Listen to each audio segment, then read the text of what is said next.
I think the poet or the filmmaker or the musician, the poet must not avert his eyes. You must not avert your eyes. This is what is coming at us.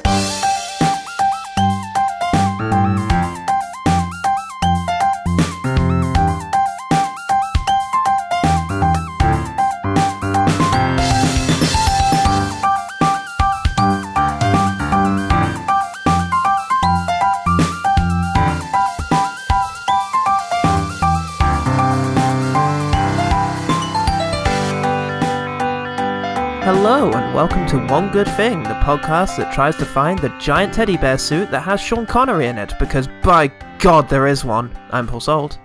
I'm an archetypal English gent.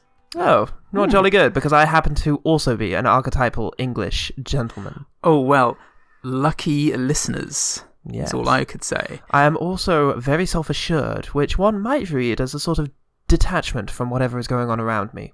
Would you like some tea? Ooh, only if it's hot and strong. Like our penises. Cocks would have been funnier. I don't say that word. I'm a gent after all. Of course, yes, naturally. Yes, I'm frightfully. I'm red in the face from the word penis alone. Oh, I said it again. Oh, good lord. What is wrong with you? Honestly. Yeah, you must calm yourself down and have a nice mug of oral sex. Yes. Come on. Come on. Honestly.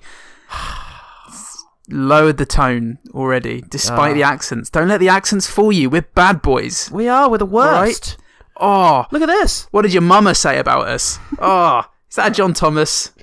Again. I think it might just be. Ooh. Today we shall be discussing The Avengers, Jeremiah Chechik's 1998 film version of the classic 60s spy spoof TV show. This specimen was scraped up from the petri dish of the Video Negative podcast, at Video Negative on Twitter. It's another gulp, swallow, fuckety bum movie podcast, so you know it's a good one. These sweet boys get surgical on bad movies from the 90s, which, to be honest, is a little esoteric. There's so much wrong with the 90s that, I don't know, singling out movies is kind of like walking into a house fire and going, oh, now my shoes are ruined. You got 90s fashion, 90s music. Love it. Except the rave scene, which is pretty good. Yep. Oasis, what was that about? Anyway, terrible time. I was ages 4 to 14 then, and nothing good happened except once I kicked a boy named Oliver up the arse. Paul, any 90s tales to regale us with? Well, during the 90s I went under the name Oliver, and it was a shocking decade for me. Just the worst. Excellent. So thank you very much, Video Negative Podcast. Paul, put away the tears. Put them away. I'll put them in my tear box, which I'll relish later. Cry them onto your John Thomas. And it's alright, feel good about that. I have my auntie's muff to comfort me. Now, I'm rather afraid to tell you this, old bean, but the film was considered to be a rather shockingly bad show by critics. Cripes. Yes, I know. Michael Wilmington, who I believe is penning for the Chicago Tribune these days, said it was a smorgasbord of bad ideas, sumptuously over-realized. Oof. Oh, look how over-realized those ideas are. Fuck me. Meanwhile, Godfrey Cheshire. Oh, yes. Good name. Yes. Solid name. Solid British name. Over at Variety, a solid British institution, said what's missing is chemistry, the right blend of seriousness and whimsy, and charmingly compelling interplay between leads Ralph Fiennes and Uma Thurman. Rafe Fiennes. I think you'll find that's actually Rafe Nathaniel Twistleton Wickham Fiennes. Touché. Touché indeed, sir. Yes. And Charlie and Susie Commonfolk found it just as frightful. Maltcaver, over at IMDb, that's how I'm choosing to pronounce it, said it was worse than my wildest nightmares, and I've got a pretty excellent imagination. Oh, you should have written the film then. You bragger. Not all of us have got good imaginations, okay? Some of us have to write Hollywood movies. Charles Cavefra, whatever your name is.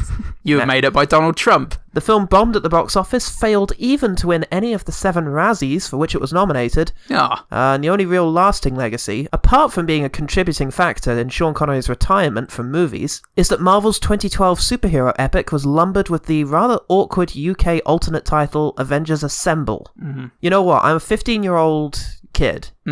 Like, I love superheroes. A movie comes out called The Avengers, and I think to myself, oh, well, that'll be that 1960s spy spoof television show.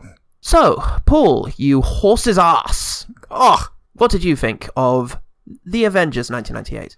Well, unaffiliated with Marvel. Well, most of all, I like the sexy chit-chat, of which there was much. Much. Take India. You can have a good 10 inches overnight there. You know, one should never fear being wet. Much.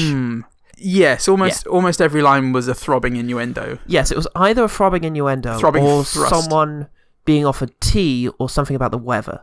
Or it was an innuendo about being offered tea and about the weather. Yes. You can't get all 2 moist. lumps. Yes, please, mummy. Give me all the cream in my mouth now. What was the other one? It was, how would you like a big rampaging cock shoved through your mouth? Yes. Now, I think that was one of Sean Connery's ad-libs.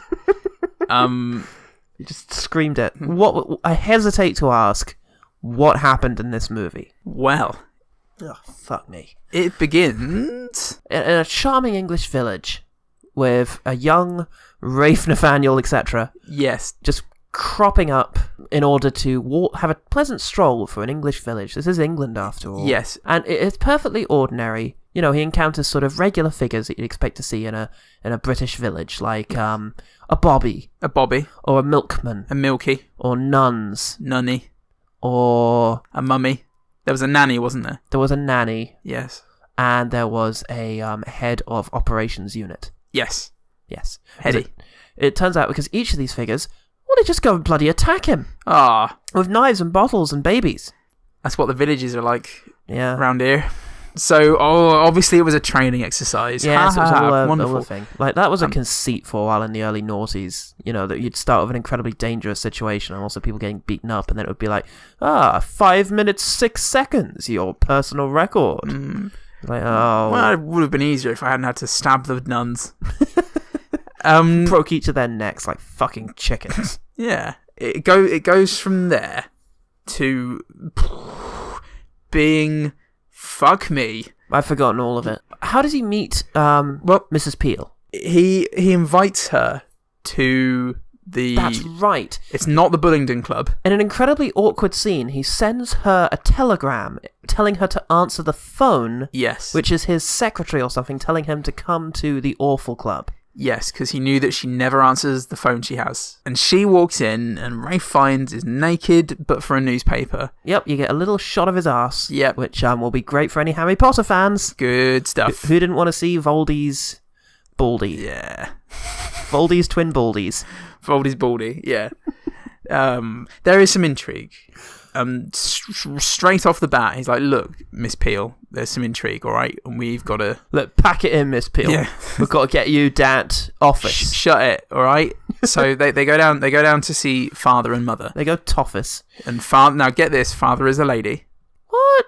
A blind lady. Well, is she blind? Yeah. Oh, okay. It's never mentioned in the film, but she is blind, which is why she walks like an automaton. Which is how Sean Connery beat her in croquet later on. Yes. Okay. He's a cheat He was and a cheat. villain. He was a cheating Thomas. But we'll get to that. Yes. Bastard. Later.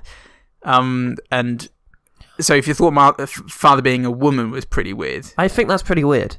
And guess wrong. what mother was? Oh, a lady. No! A not blind lady. No! What? Jim Broadbent. Broadbent, the opposite of a lady. In every capacity. Stick that in your face. Smoke it. With difficulty. My smoky face. Because you haven't got a smoking apparatus. You clown. Yeah, it's so... and Mother, as played by Jim Broadbent, explains that a secret project intended to control the weather, the headquarters, which was run by Dr. Emma Peel, Uma Thurman's character, it's been ransacked, and some stuff has been stolen, I think. Yes. Who did it? Who stole it? Well, it's some sort of... They've got some CCTV footage of it. Some of that there... CCTV. And Go on. What it says is that it was stolen by Emma Peel. Fuck off. Oh, no, it's you wouldn't credit it. You couldn't make it up, could you? Probably not. The writers didn't. No. So, yeah, it seems that Miss Peel is the one who stole the information. Yes. They then immediately respond to this by not asking her any questions whatsoever, and sending her out to try and investigate. A civilian. Yes. Go on then, they say. Yeah. Go on. Off you go. You're so fucking clever, you do it. All right, Jim Broadbent. Yeah, so they do that. Yeah. They go off to investigate, starting with Well, I mean, if there's something kinky with the weather going on, you start with Sean Connery's house. Yeah. That's just where you go first. Yes. They go there. Mad inventive scientist Sean Connery. Yes. Emma Peel goes in alone, whilst Ray Fiennes stays outside and dicks around with a phone box. Oh, yeah. Excuse me. Like a phone box in a thunderstorm. Yeah. There's a thunderstorm suddenly strikes the phone box, and it's like, oh, what's going on here? Intrigue. Yes. And then he steps into like a snowy plane. He's in a snowy plane, and then Emma Peel rides up. Yes. But what? She shoots him with a fucking harpoon. Yeah. Which misses. And then she just gets out a gun and shoots him again. Shoots him in the chest instead. Yeah. But he's never fear wearing a bulletproof waistcoat. Oh, of course. I would expect nothing less from an English gentleman. No. Meanwhile, Emma Peel has gone into the house to be sexually harassed by Sean Connery. Which is the only thing anyone goes into Sean Connery's house to do. And then drying her legs with a towel as she's trying to concentrate on something. Yes. He also explains to her his backstory. Yes. He now has the power to control the weather, is the takeaway. Yes. From it. So she magically escapes from his house and reappears with John Steed. Yes. Now, this is where I get a little fuzzy. Do they then get into a car, drive out to the countryside where they are attacked by Eddie Izzard and Shaun Ryder? No, because they've already beaten up and possibly killed 2 of his men. Yes. What happens next? They're in the flat. Rafe Fiennes has just woken up. Emma Peel's there. She is arrested. No, that's later, isn't it? That's later. Shit. Okay, the following things happen, not necessarily in this order.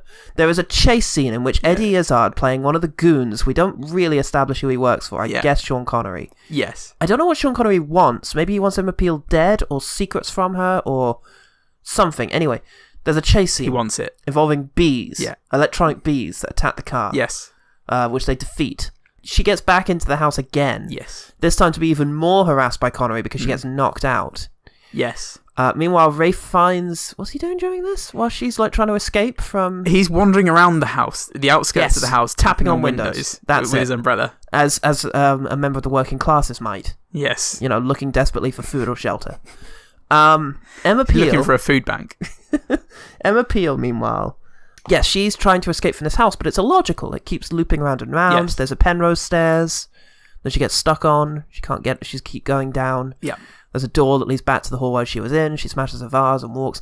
And I remember as a kid finding this scene really anxiety-inducing. Like, I was really anxious about the fact that she just couldn't make any progress, no matter how fast she ran. Possibly because it was a rather excellent sequence taken from the TV show, but we'll get to that. Could be. It also could have been your mum, who was... do you remember? That was the day that she kept going, you're gonna die! One day! Yep. Over and over again. Which would explain it. That would explain it. But that wasn't necessarily a rare occurrence. Okay. That could have been any film. Yeah. She escapes. She jumps through a mirror window. A mirror window. A mirror. Yes. A window. Yeah, that too. A window. Any more? Nope. Good. Sean Connery was in this film. film. She escapes. Steed picks her up. Only this time it's her turn to be unconscious on the sofa whilst John Steed makes tea. They take turns. Only this time, crash, zoom, 90s action noise. Mother walks in. Yes. And she's going to arrest Peel and send John Steed away to be in a different scene. He goes to a basement to visit an invisible man. Yes. Played by Patrick Macnee, the original John Steed. Who just gives him a nice little demonstration on how that accent's meant to sound, how you're meant to wear it, and then explains that Sean Connery has a secret island in the middle of London. Yes, he does. Yep. It's the island. He'll probably be there, he says. check his secret London island. He goes there, and it turns out Sean Connery is there, and what he's doing is he's blackmailing the world. Whoa. The whole world. Because he can control the weather now, using Dr. Emma Peel's science machine. Yes. You will buy your weather from me, and by God you'll pay. Yeah. That's exactly what he said. So how he says it. He does a very bad Sean Connery impression. Yeah. He really went downhill. No wonder he retired. Yeah. Best days past him. Definitely. So the stage is set. Yes. Emma Peel has been captured. She's being held prisoner by evil Emma Peel. Yeah. Steed has come to rescue her from a balloon she's in.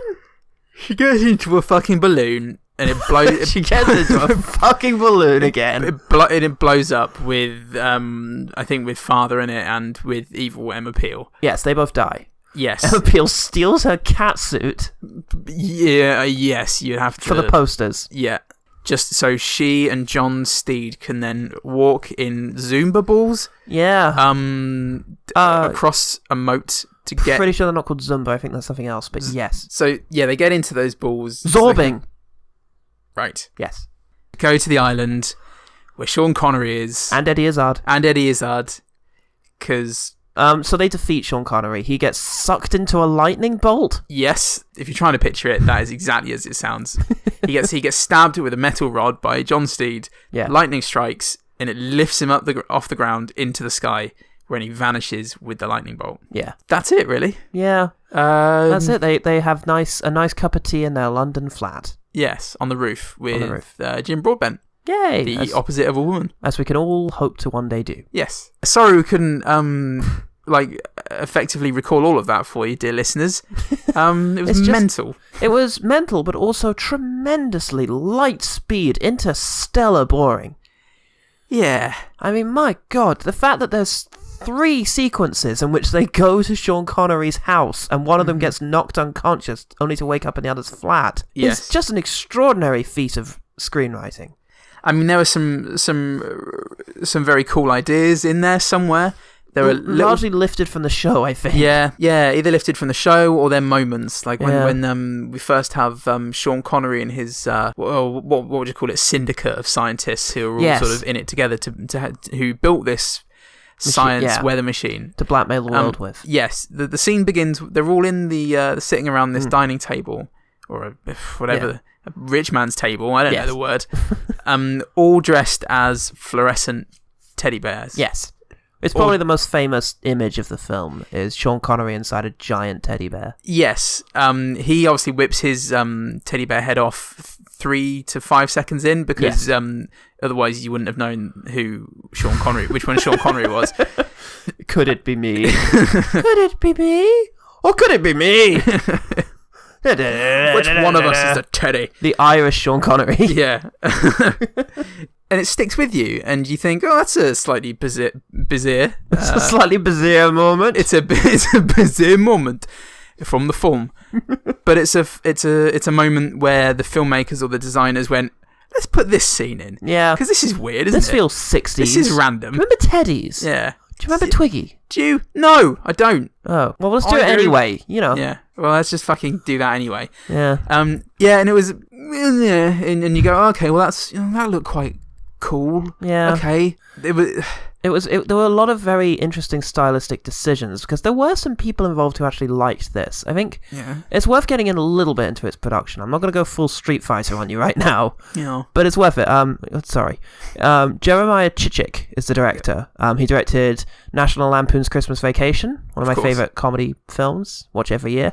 Benny and June, the sort of Johnny Depp early film. He said it was a joy to film. He wanted Nicole Kidman for the lead, interestingly. Right. But Nicole Kidman was getting involved in Eyes Wide Shut. Yes. And I think at that point in history, if someone told you they were making a Stanley Kubrick film, you just assumed you weren't going to see him for several years. She came out of that film like 18 months and 1 marriage later. Yeah. Just a different person. Newly single Nicole Kidman, everyone. Thanks, Stanley Kubrick. And Scientology. Yeah, so he said there were 2 executive producers on this movie. Yes. One of them didn't want to make it from the start, and the other one loved it. I don't know why you would set that up. Like, hey, buddy, what do you think of this decision? Yeah, that sounds like a really good idea. Thanks very much. Oh, thanks. And how about you? Go fuck yourself. Okay. I like it. I like what you're saying.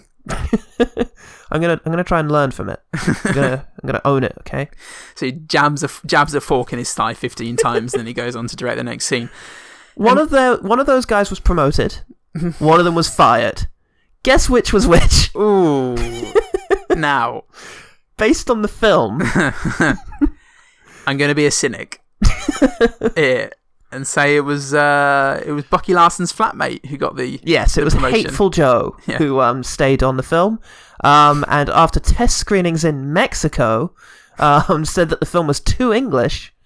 20 minutes was cut, According to the director and also people who have read the original shooting script, the 20 minutes that made it make sense. And character moments, apparently, which would have been nice. That would have been nice, because the majority of the character moments were Ralph Fiennes and Uma Thurman exchanging innuendos in incredibly, outstandingly wooden ways. Yeah, it's the idea of self-assured, which is just interpreted as just not caring about anything. So like when danger happens, it's like, oh, we seem to be in a spot of bother here. It's just, no. What do you suggest, Mrs. Peel?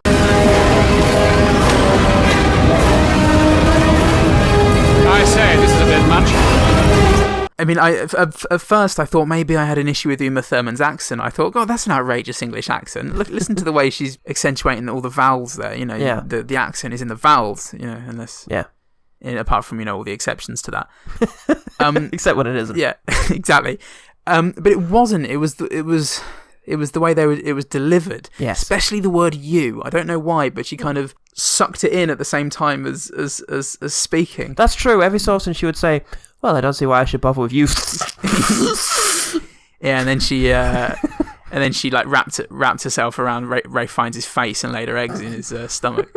Yeah, it just really takes you out of the moment. It did. I mean, apparently the tone was all over the place, I found. And that was in no part hindered by the music. And in fact, the original legendary music person, Michael Kamen, who did the music for Die Hard, Band of Brothers, that excellent theme, and most importantly to me, the original X-Men. He said that composing the score for this movie with all the edits that were coming in was like aiming at a moving target.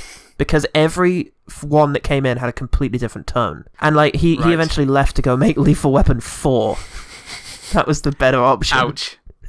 It's hard because it is also wooden and so awkward in terms of its tone, because the music doesn't know. Sometimes it'll play sweet music and it's like, sometimes it'll play like dramatic music over a moment that's meant to be silly. My issue with it from maybe the first minute was it came out a year after Austin Powers, and when you shoot for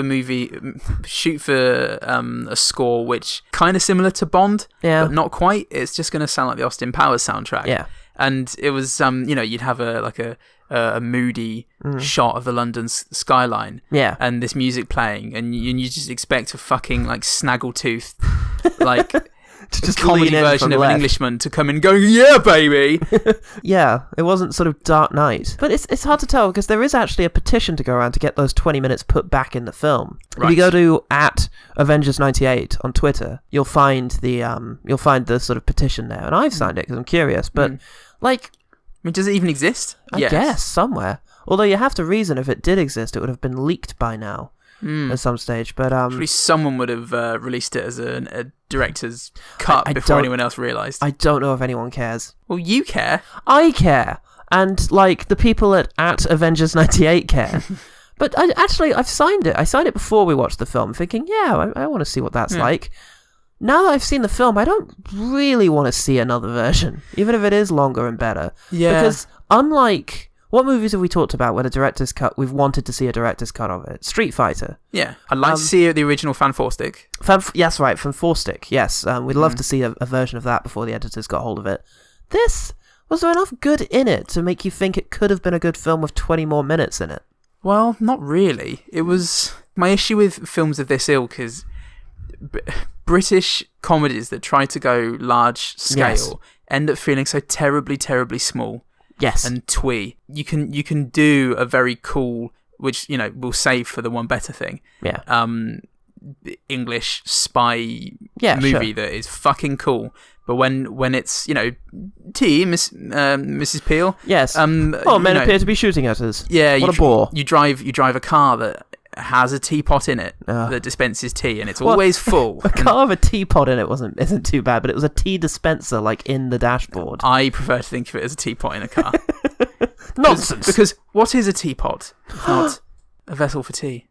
It's a teapot without tea in it. Still a waste of time. Was the film set in the 60s? Because the TV show was. Yeah. And like, it made sense for the TV show to be set in the 60s. Maybe because only my detachment now. But I figure if I were watching in the 60s, I would think, yes, these sort of robots and maniacal millionaires probably is the sort of problem that the upper classes are dealing with, whilst, we try and get on with the craze.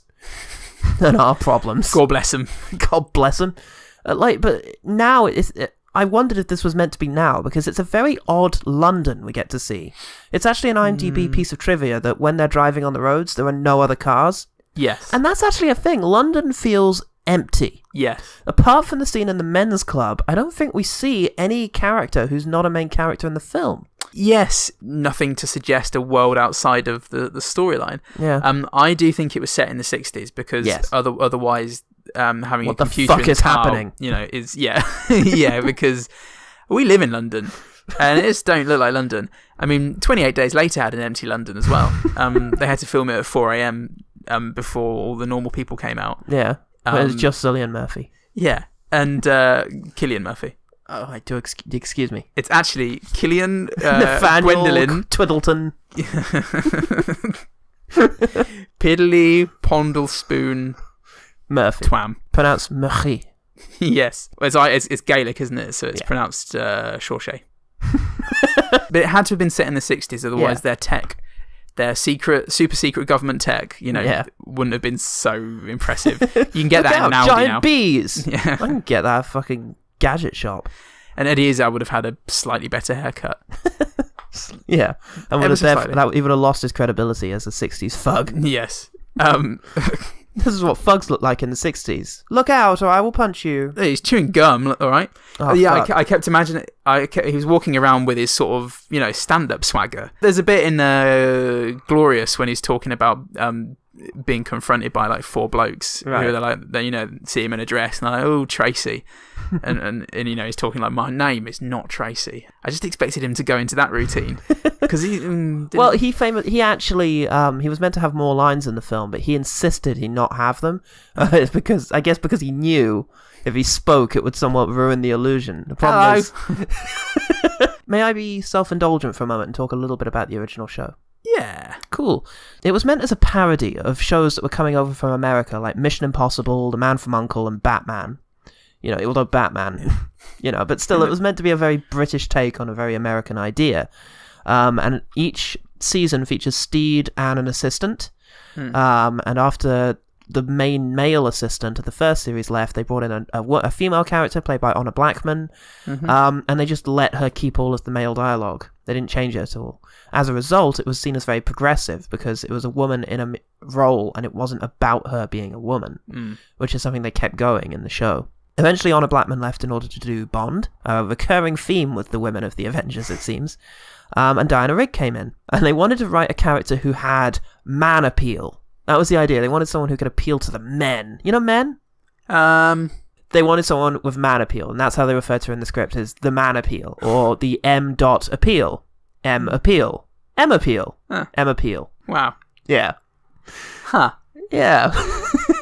Do I feel weird about that? It's a little weird, but it was the 60s. So it's okay. Sean Connery is permissible in the 60s. M appeal. God, I've ruined that for you, everybody now. Was played by Diana Rigg, who a lot of contemporary listeners may recognize from Game of Thrones, where she plays the Queen of Thorns, the head of the Tyrell family. Yes. Rewatching these shows like 50 years after they were made, she is really what made it for me. She's extraordinary.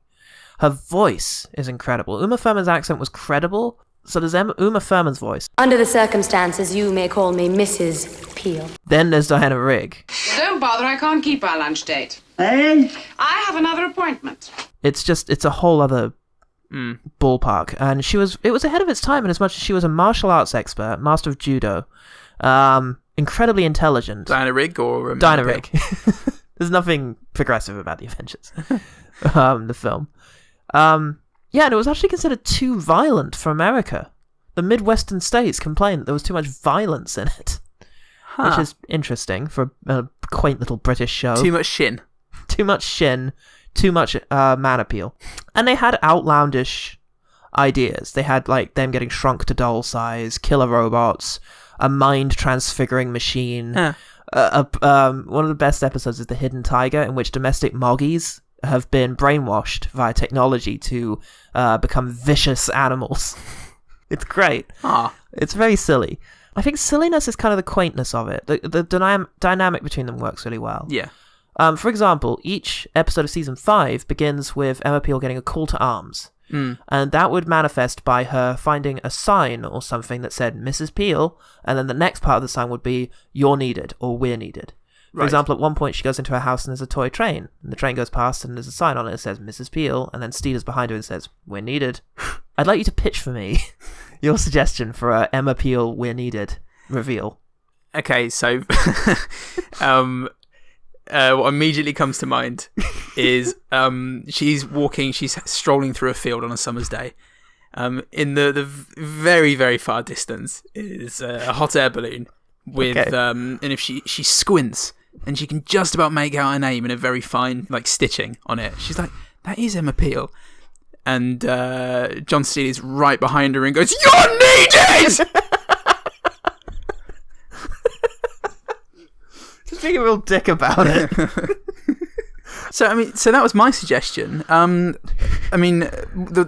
the film did, they went, "Oh, this is really cool. This is a really cool conceit. We'll use this." Yeah. She gets a telegram to say, "Pick up the phone." Yeah, it says "You're needed," which is kind of it's symbolic of just where the film just failed again and again. I think going from what you said, it took all of the impressive bits of the series, the bits that made you think, oh, this is very progressive and cool, and it drew attention to it, or just gave a real lackluster version, like a B movie. So I'm less enthusiastic about this one being a sort of ruined by the studio hidden gem. I feel like they didn't necessarily have the ideas right earlier on than that. Yes. My overall impression of it was that it felt like a kid's film. Yeah. Like the aesthetic of it and the feel of it. And I think it's like you said with the no extras thing. Yeah. You know, there was no population in London.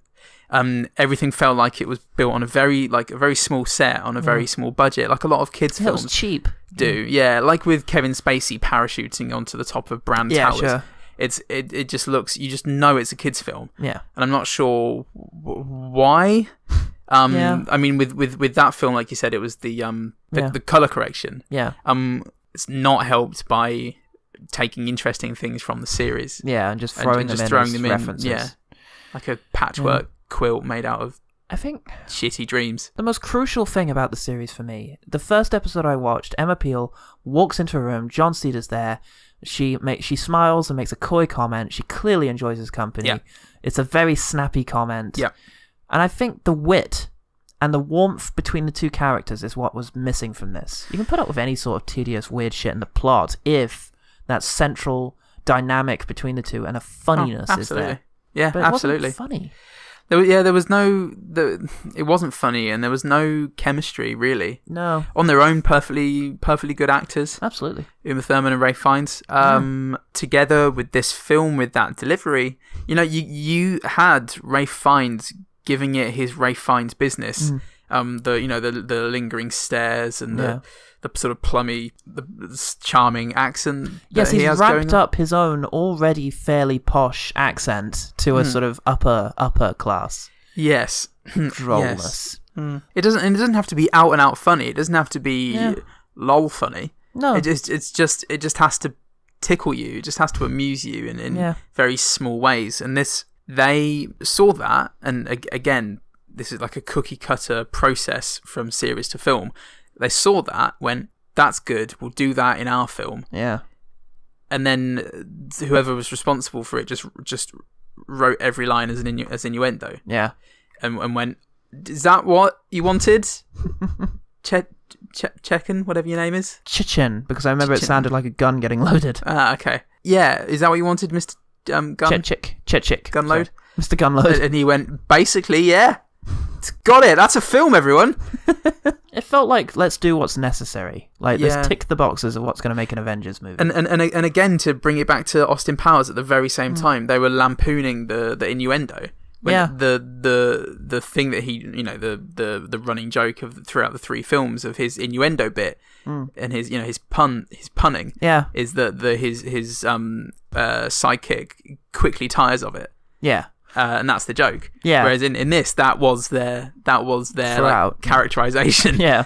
And ironically, this feels a lot like the kind of thing that the original TV series was set up to parody. Yeah. Is the thing. It feels like the straight version that Austin Powers will then be the joke version of. Yes. I mean, I remember you groaning when Steed and Peel kiss. Yeah, because it was always very subtle in the series as their romance and their tension. Kissing kind of draws attention to it, and it's much better when it's an unresolved.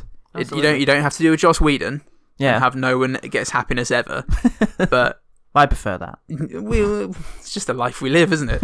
It's nice to know that other people go through it as well. Yeah, I guess. You might be Nathan Fillion, but you're going to die alone.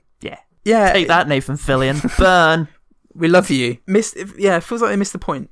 Yeah, and they could be doing of the original. Instead, they could be doing one of the things that we did like. Speaking of, shall we quickfire? Yeah. The lighting in the greenhouse scene. So Uma Thurman is sexually molested by one of the places in which Sean Connery sexually molests Uma Thurman. Yeah. Is a greenhouse full of like fauna, and flora. Actually, it's only one, not the other. Which one is animals? There is flora. There's flora. That's right. The only fauna on show is Uma Thurman and Sean Connery. Yes. And the light cascading through the vines and the mist. Yes. Was pretty cool. Looked like a set they built.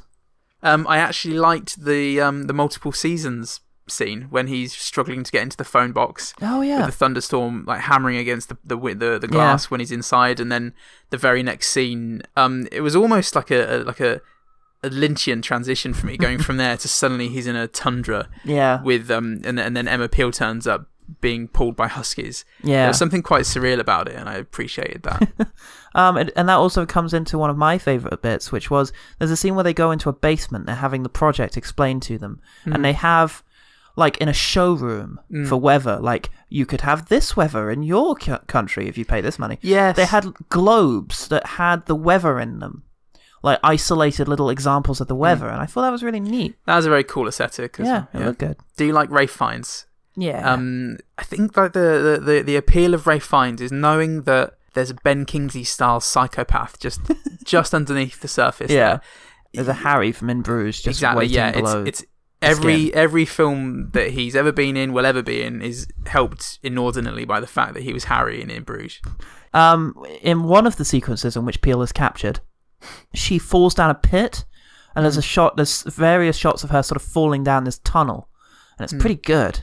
Like, it really looked rough, like a rough fall down this hill. Yeah. There's a really nice symmetry to one of the scenes following the teddy bear roundup. Yep. As today the teddy bears have their roundup. Sean Connery kills two of them for wanting to back out of the deal. Yeah. And they're just left dead on the table. And it's almost chrome, this room, the shading, the color scheme of it. Yeah. And then you've got like a very sort of like a long mahogany table where the colors all drained out. And then you've got these two like corpses in bright pink and green teddy bear costumes. Yeah. There's a nice symmetry to the scene that was reminiscent for me of the Renaissance room. Ooh. In Space Odyssey. Ah, lovely. Which I think is probably the crowning moment of the film. Excellent. Both films. Cool. Yeah. I really liked Patrick McNee. Yep.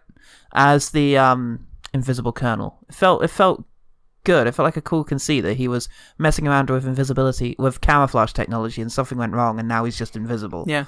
And he's got to be stuck down there, and as he says, I often don't get the tea trolley even. Yeah. That sounded like a fun idea. It did get a bit too close to magic, which is an important distinction. The Avengers is sci-fi, not magic. Get it right. Get it right. Cha-chin. Yeah, because that was almost like that population that we wanted. That was like an ancillary character, wasn't it? Ooh, you spoilers. Yeah, it's like, you with your world building. Don't. God, you know what? I think when he was on his way down there, he might have passed like an undersecretary or something. Probably, Pie in the sky. Probably didn't have a name. It's probably just eschewed. Near the end of the film, I think it's after she dispatches Eddie Izzard. It was just when you went out to get a painkiller. There's a wide shot with this, this huge like structure that they're in on his special island. You know, in the background is you just get the impression that it's this enormous place, kind of like, what's the name of the thing in X-Men? Cerebro. Oh, Cerebro, yeah. Kind of like Cerebro, just like enormous, sparse. And she is climbing down a ladder, which is attached to like a pillar. Right. And she's semi-silhouetted, and it's got a Blade Runner feel to it. It looks very cool. Cool. Another good shot there. Excellent. Speaking of, in the fight scene where Sean Connery is fighting Steed, they are on a balcony in a very terribly edited sequence, but it looks like a real set they've built with an actual wave machine, and there's flowing water and a torrent, and they're fighting with swords, and it's a pretty cool set, if not a very good fight scene. I think my favourite part of the movie, interestingly, was an action sequence that worked for me, and it was the action sequence in which Steed and Emma, I mean, it's apropos of nothing, and it adds nothing to the plot whatsoever, are attacked by Eddie Izzard and his fleet of robotic bees. As ridiculous as that sounds. Bees, covered in bees. That's all Eddie Izzard knows. All he knows is his best sketches. Oh, no. And he's like, oh, how about a cake or death scene? No. Covered in bees? Yes. Darth Vader at a canteen? There's a lot of problems with doing that. So many. We'll stick with the bees one. So the bees attack. The bees are CGI. They don't look that terrible, but if you look past the bees that are in the foreground, some pretty great business going on with the car. The Rolls Royce they're driving. It might be a Jaguar, actually. I think it was a Jaguar E-Type in the series. They're avoiding explosions and machine gun fire, and Steve gets in the back seat and takes a machine gun off one of the bees, and he takes a machine gun off of one of the bees. He shoots back at them, and it's fucking great. And I guess by implication, Peel was then driving the car, although I don't remember that happening. Women can't drive. Oh, don't be ridiculous. Not in the 60s. They get their menstruation all over the wheel. Yeah. It's too slippy. I was going for something less gross, but I couldn't think of any. No, you hit the nail on the head there, man. Excellent. Good stuff. Good stuff. Welcome to OGT, the menstrual prep podcast. It looked great, and after the bees are mostly defeated, Eddie Izzard sort of kicks his car into gear, and he's chasing them after them too, and they're going through the woods, and it reminded me of like a good Bond chase sequence. Yeah. And it really was. It was mostly practical, and there was some stunts and some stunt driving. Yeah, would suggest that the film was a labour of at least a little bit of love. Absolutely. Okay, well, I think we're done talking about the Avengers, 1998, unaffiliated with Marvel. Shall we talk about the one better thing? The one better thing. Yes. The idea of reviving an old 60s TV show was actually something that was happening in the 90s. You had The Saint, the old Roger Moore vehicle, suddenly be revived, not very well. But more crucially, you had Mission Impossible in 1996, the Tom Cruise film. Directed by Brian De Palma.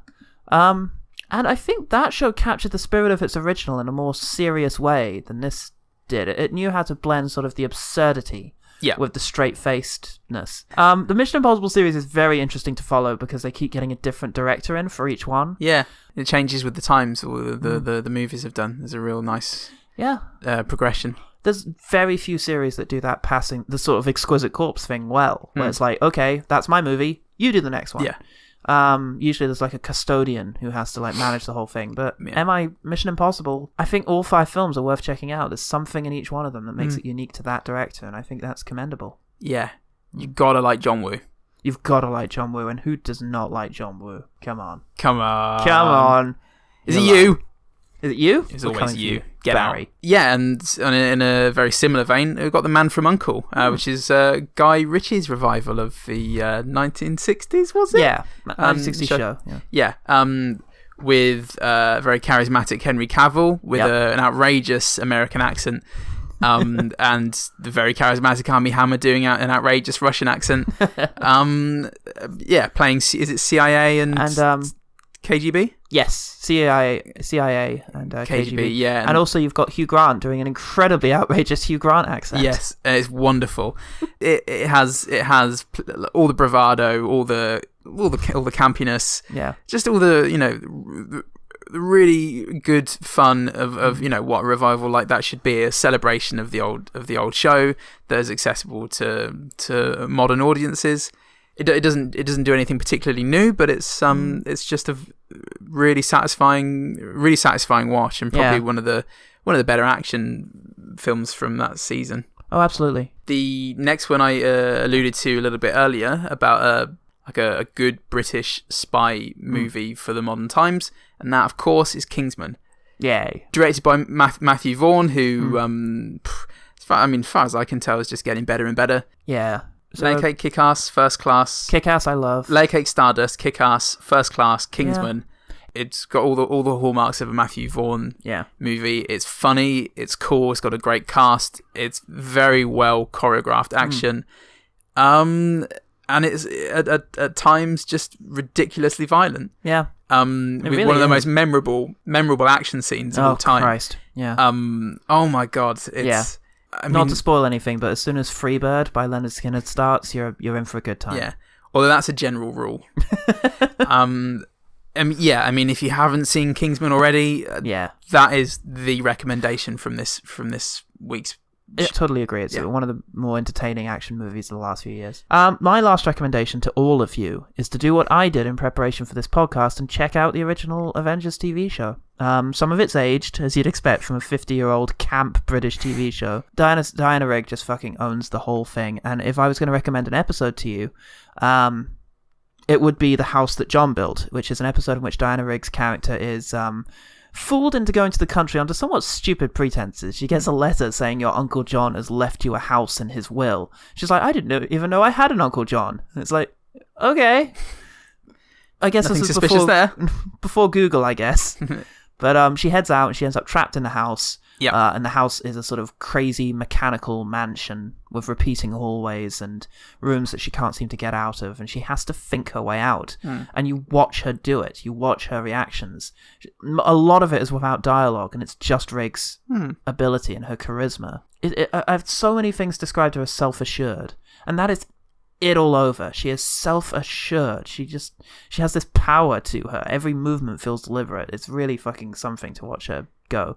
And Steed is great too. He's just a fun, bumbling kind of character. And up top, they're still searching for us. How do you like the filling in a club sandwich? We could run the portcullis down. Jam the mechanism. Yeah, maybe I should watch it then. I could recommend some episodes that are really fun. I mean, like I say, some of it has dated a little, but well, I mean, what hasn't? I know I have. I mean, The Wire's dated. Oh god, yeah. But it's still absurd. One of the best 100,000 shows out there that you should be watching. Yeah, all of them. I'll do House of Cards, and then I'll get on to the Avengers. Yeah, then Penny Dreadful. Excellent. Then Twin Peaks. Yeah, then Twin Peaks, and then you should be ready for death. Yeah, about Death O'Clock by then. And embrace it, wide open arms. Thank you, Diana Rigg. And thank you for listening to The One Better Thing. The One Better Thing. The One Better Thing.